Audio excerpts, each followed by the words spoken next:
the fact that you are, you know, making a movie with Warner Brothers, right? Is that right? Warner Brothers, yeah. But I've heard you speak in interviews. A new outlet. They're up and comers. Yes, a couple of guys. I believe they're Jewish. At Burbank, they got a lot of pluck. Yeah. Go get them spirit. But I've heard you in interviews talking about that, you know, you've seen these bigger studios now that are actually willing to take some cinematic risks, and that you're finding that kind of exciting, and that it's a model. Cool. Yeah. You've talked about the model, that sort of Miramax model that you were able to use so well has kind of expanded. Can you talk about that? Very much so. Like back in the day, Miramax were the only ones that could do what they do, and then everyone else, you know, you watch them for a few years, it's pretty easy to figure out, like, oh, just make good movies. So all the studios started doing that as well. Now everybody can make their own kind of Miramax movie and whatnot. And the studios just seem to be getting more and more interested in kind of being more experimental, and Warner Brothers is one of those places. I mean, like, you hire the dude who did Following to direct, like, The Dark Knight. That's crazy. So, I don't know, it's kind of cool to hire Guy Ritchie to go do Sherlock Holmes, and now they're hiring me to go do Bruce Willis movies, so I'm like, wow, that's kind of interesting. And now I feel like, oddly, I just feel like more of an adult now than anything else. I do. After all these years, I feel like this is my first grown-up movie, so to speak. Not like it's getting better or something like that, it's the same old shit, but it's just I feel grown up while I do it. Last time I didn't feel like this. Movies, like, working in this business, it affords you like this weird extended adolescence where my growth curve is about 10 years behind everyone else and shit like that. I'm just learning now what to do when a girl breaks up with you in high school. All right, well, I think it's time for questions from the audience. I can't really see just hands. turn on the house lights. Yeah, I see a hand back there. Yes. Yes, the person whose hand is raised.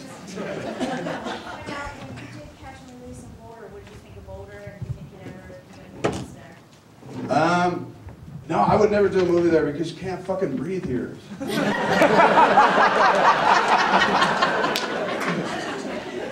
I liked it. It was nice. Everyone kept saying it's a college town and whatnot. And so it was kind of cool because a lot of people were like, hey, you're that fat dude in the movie. I was like, yes, Jack Black.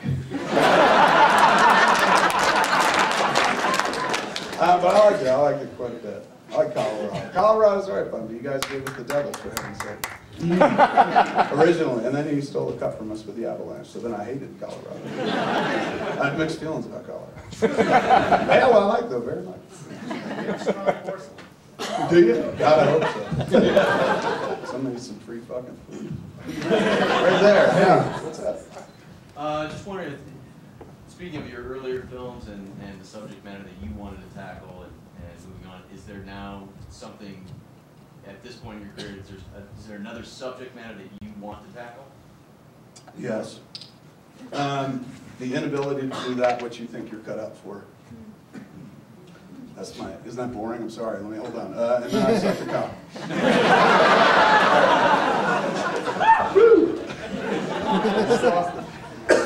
Stuff like that, yeah. Try to make it funny though. Yeah, way in the back. Are you a cinematic risk? And also talk about how your last movie, Zack and Miri, with Seth Rogan. I'm really interested in like Seth Rogan. He's Meteoric? Yeah. Yeah, I agree. Yeah. Not mediocre, right? Meteoric. She's like, you're mediocre.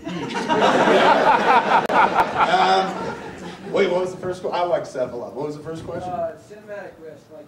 Am I a cinematic risk? Yeah, I mean, I wouldn't give me fucking $75 million, that's for sure. Come back with a movie that looks real, not like $75 million. Where'd the rest go? I think it gave some kids in Colorado. To get me weed.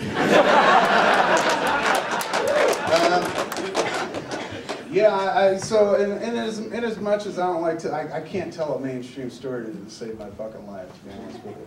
Every time I get even close, Zack and Miri is the most mainstream I could get, and then that's why I was so kind of frustrated that I kind of stopped where it did, because I was like, that's the best I can do in terms of reaching the wide audience. But I guess I could have left out like the shitting on the face part. It just feels weird. Do you ever see Signs? Not a great movie. There's a moment in Signs where Joaquin Phoenix is like talking about, you know, how he would go up to the plate and fucking swing at every pitch and shit like that. And you know, when he connected, he was a fucking god. But when he didn't connect, which was more often than not, people were like, "Why'd you swing?" And he was like, "Just felt wrong to not swing." And that's what it felt like every time I made a flick. Like, it felt wrong not to put a donkey show in Clerks. You know, even knowing that, like, right then and there, you're kind of limiting your audience. I don't know, man. It feels like the movie ain't complete without it. And then Zack and Miri, like the shit shot, stuff like that. Like, just every once in a while, if I was a smarter man, I'd fucking rein it in and do it Judd style and shit. But I'm stupid, so I'm like, yeah, let's do that. Everyone will love it.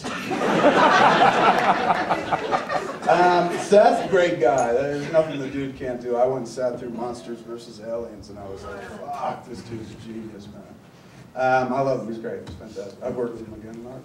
Good guy. Loves A couple questions over in that side. Yeah, right on. Hey, how are you? I know you said that you're, or you've only written and directed all your own films, but is there any movie ever made that you wish you could get your hands on and directed it and done it better? Just Chasing Amy. I really wish that I could redirect Chasing Amy, just because I'm a more visually oriented filmmaker now, and I look at that movie and I'm like, oh man, I just wish I had kind of moved the camera around and shit like that. Really? That's it. That's what I've been thinking about a lot lately, because they're doing this Chasing Amy Blu-ray, so I had to watch it again, and then we're doing like a documentary and shit, so, you know, it's been back in my life, and I just look at it going, man, I would like to shoot like a 20-year later version of this that's exactly the fucking script, so you got a bunch of 40-year-olds running around Comic-Con. You know, talking about how many dicks did you suck, that kind of thing. But I just think the actors, like, I'd be a better director for the actors at this point, and I know the film would look a lot better. That's the only one. Other people's stuff, nah. Okay. All right, 2 more questions, I'm being told. There's one right there as well. Yeah, go ahead. Did you ever know I wanted to be a dancer? I did know that. Just chasing. Oh, I know words. You tell them. Questions? I knew exactly what you're talking about. I was just like, yes, I wrote that once. How about this one right over here? I know Clerks is an awesome movie. Have you ever thought about doing another sequel to another movie, like Clerks 3 or another kind of sequel down the road? Dogma 2. I did think about doing a sequel to The Last Temptation of Christ once. Then somebody reminded me that it wasn't, A, it wasn't my movie. And B, we all know how it ends. I said, let's fuck it up, let's make it different. It's so boring, the biblical story of Jesus. You know, it just kind of, and it peaks. Like, it's just like, it's a great story, and all of a sudden you're like, they killed him? I guess nobody knew the ending of the book, you know, they couldn't make a better end. But I think you just kind of go a little off-center with it, man. Just when he's up there in the cross, about to die and shit. 2 ninjas swinging. And they pull the fucking nails out of his hands, throw them over their backs, go down the ladder and shit, fighting off centurions, killing people and shit, and they escape with Jesus. And Jesus is like, I'm supposed to die, and they're like, not on my watch.